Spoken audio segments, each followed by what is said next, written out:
actually signed the lease 2 days before the first lockdown ever happened. With everything that happened during lockdown, a lot of businesses unfortunately were closing or people were forced to close. Then we had to follow the restrictions and what we had to do to keep within the legalities. So one of the things that was great about lockdown is we were able to give people that new opportunity. We had to then strategise and think, right, okay, we need to get a plan together. What's going to be the objectives?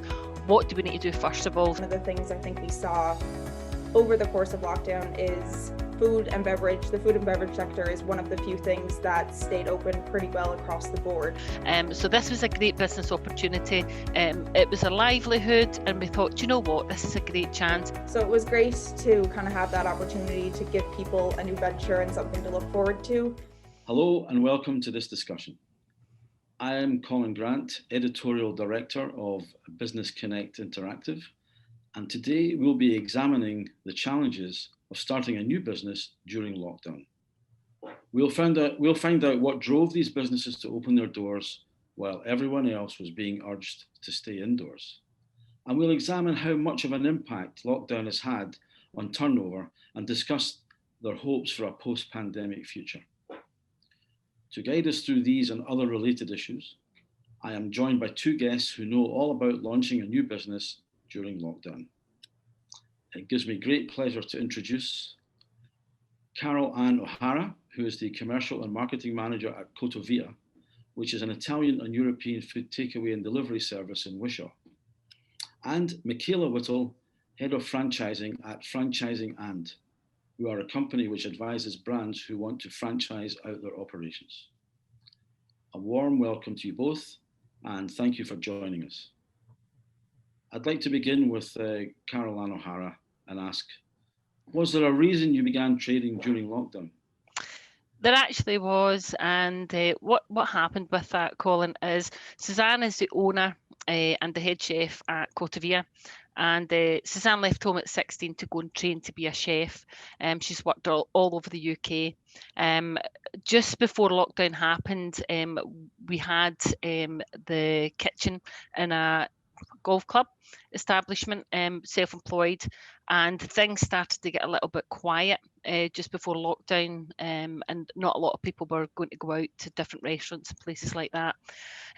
Suzanne's a local girl to Wishaw, and she always had her eye on this shop, and it so happened one day she was driving by and it was up for lease, and you know, she always, since a little girl, she always thought about it, and we called up just to find out about the shop and about the lease, and she said, you know what, this is a great opportunity.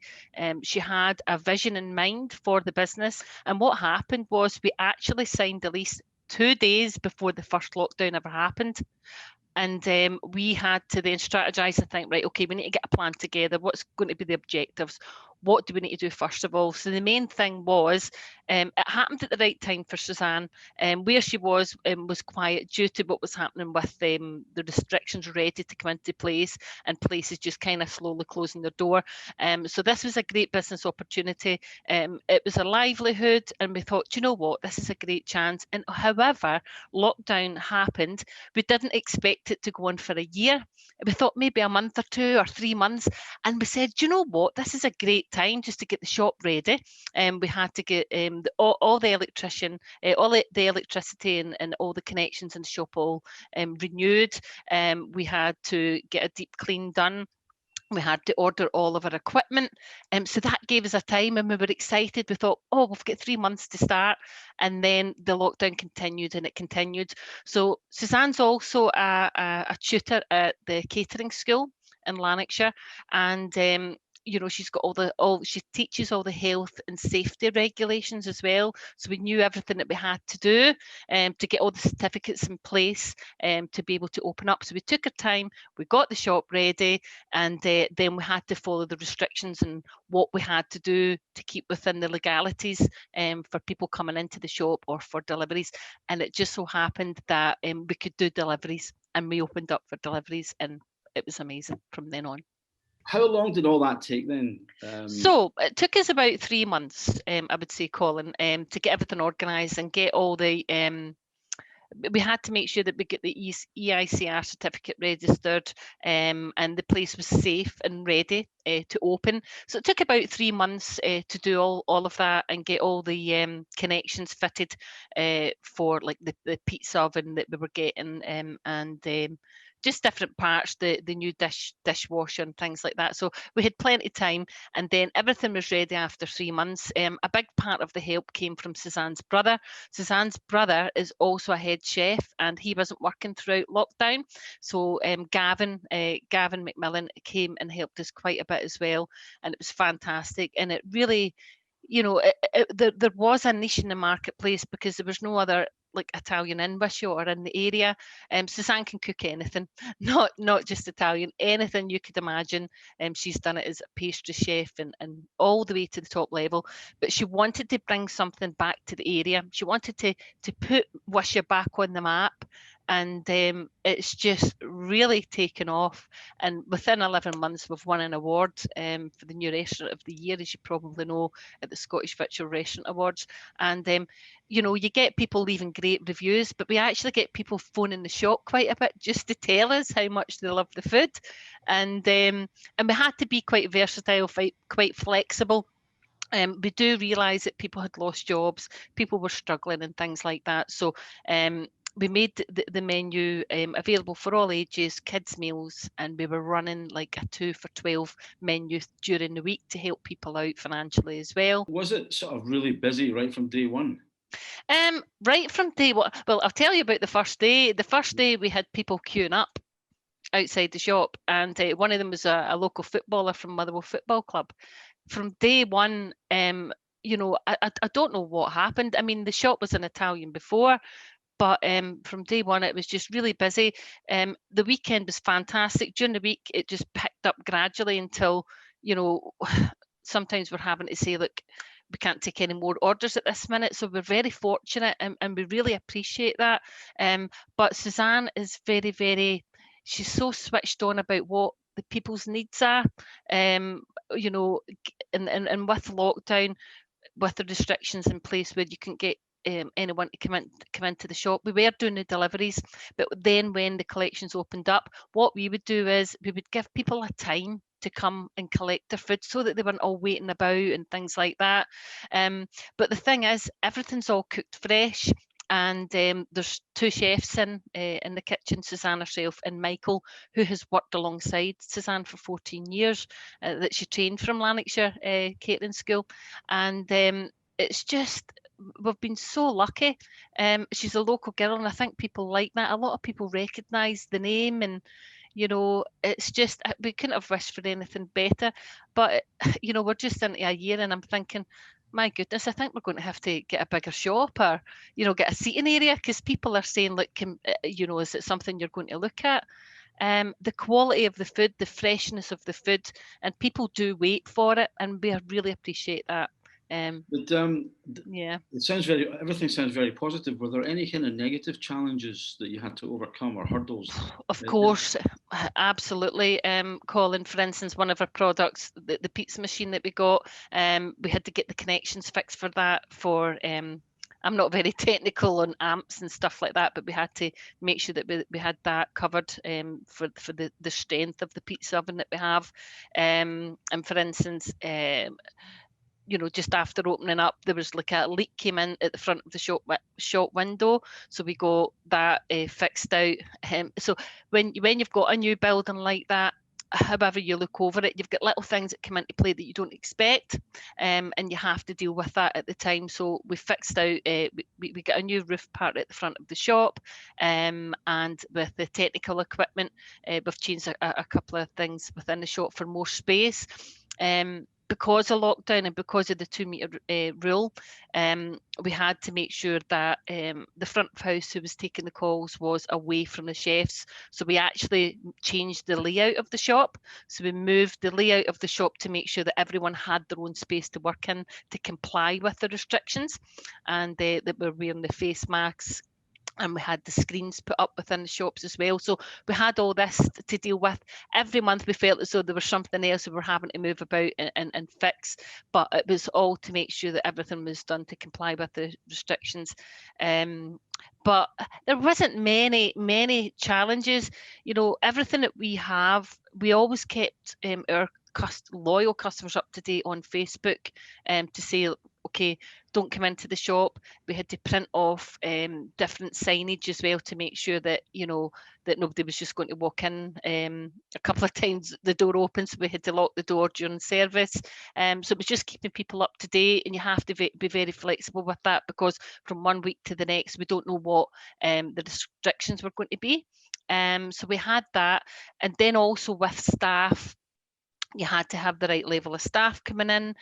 We had training to do. We had a new till system to set up, which is fantastic. This is all because of lockdown, though. Yes, yes. So because of lockdown, with the challenges that we had, it was just getting used to the shop and getting used to the spacing for the restrictions, I would say. Okay, thank you. I'd like to turn now to Mikayla Whittle and ask you, Mikayla, was it just an accident of timing that led to your company opening when it did? Yeah, I think for the most part, it was something that we kind of had in the background. It's been in the pipeline for quite some time. And with everything that happened during lockdown, a lot of businesses, unfortunately, were closing or people were forced to close. So we saw an opportunity to give people new opportunities for themselves. So obviously we're a franchise broker, so we work with a number of different brands across the UK. So one of the things that was great about lockdown is we were able to give people that new opportunity. And one of the things I think we saw over the course of lockdown is food and beverage. The food and beverage sector is one of the few things that stayed open pretty well across the board. So we work with a number of food and beverage brands. So it was great to kind of have that opportunity to give people a new venture and something to look forward to. And in turn, that created every franchise that we sell. We also create a shop fit. We need a shop fit team, so we create jobs for them. And then once the shop is ready and they're ready to open, we're also creating jobs within the store as well. So it kind of is a conveyor belt pipeline where it was a pretty dark time where we're kind of creating these opportunities for people. And so I take it during lockdown, the business was still continually steady. There was still a steady stream of people who wanted to move into the franchise business. Yeah, absolutely. And I think people saw the security in a franchise as well, and basically had that reassurance of a business model that works. So that was definitely beneficial. And these were mainly food and drink franchises. Yeah, so at the moment we currently work with 3 food and beverage brands. So Heavenly Desserts, Chili Flames, and Fat Pizza. So I'm not sure if you've actually tried any of those, Colin, but I've tried 2 of them. I've not tried fat pizza, but I've tried the other 2. Yeah, so there was a fairly steady stream. I think people kind of had some downtime as well to look for new business ventures and new opportunities there. Okay, thank you. Back to Caroline for a moment. Have you noticed an impact on turnover since the laws on social distancing were relaxed? Since they've relaxed, I think because we've been in awards, we've won an award recently. It's just went through the roof. During the week, it's turned into how busy it is at the weekend. But since it's been relaxed, I think it's just leveled out for us, because what happens is, because we're a takeaway and now you've got some relaxation for people to be able to go out for meals and sit in for meals. Not everyone can afford to go away into Glasgow or Edinburgh or whatever to sit in for meals. A lot of people are trying to get back on their feet. And I think obviously people that don't tend to go out quite a lot and they phone for a takeaway, you know, we don't see any difference in an effect to us. If anything, it has increased. Maybe people are a lot happier with the relaxation of the restrictions, but we haven't seen any decrease. If anything, it has increased. Okay. Mikayla, have you noticed any differences since the restrictions have been eased?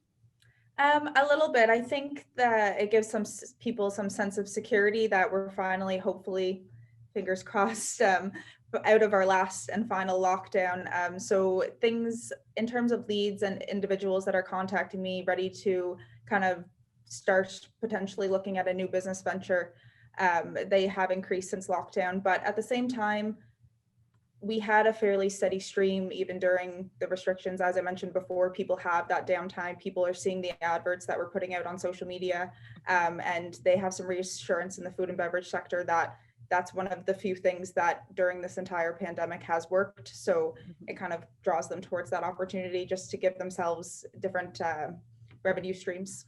Would you expect there to be an increase in demand as the restrictions are being eased in general? I would say absolutely, just because, again, now is the time. It's almost like a reset on the world. People are ready to, as sad as it is, a lot of businesses are closing down, but it gives people other opportunities to put another business in there. So people are seeing that as well. And what about your own personal sort of business situation? Did lockdown have an impact on that? I think one of the major things that we had to, because normally we are front facing, if clients want to come in and meet us, we have them come to our office. We'll go to viewings with them in terms of locations and things like that if they're locally based.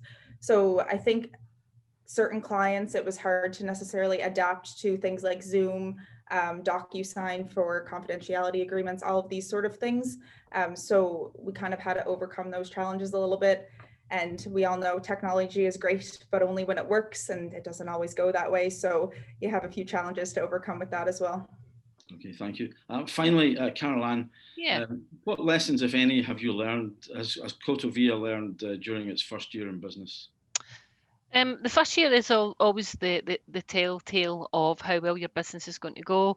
And I think the lessons that we've learned is the loyalty of our customers within lockdown.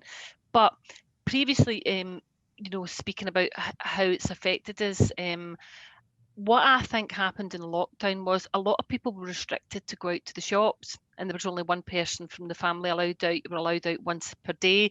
A lot of people were frightened to go out as well. And I think having a takeaway business to be able to deliver straight to their door, that really helped a lot of people, especially one of our workers, Jamie, him and his wife were having a baby, and they were very frightened to go out when she was pregnant. So they were getting more takeaways than usual. And I think that that helped a lot of people, that, everybody needs to eat and have food and everything else. So to be able to deliver to them, that really gave them a sense of security, being in their own home, not having to venture out and worrying about COVID, and we could do that for them. So the lessons we've learned is always thinking about the needs of the customer, how we can adapt and be flexible to no matter what's going on within the world. That the customer is the first thought of our business, how we can make things better for them.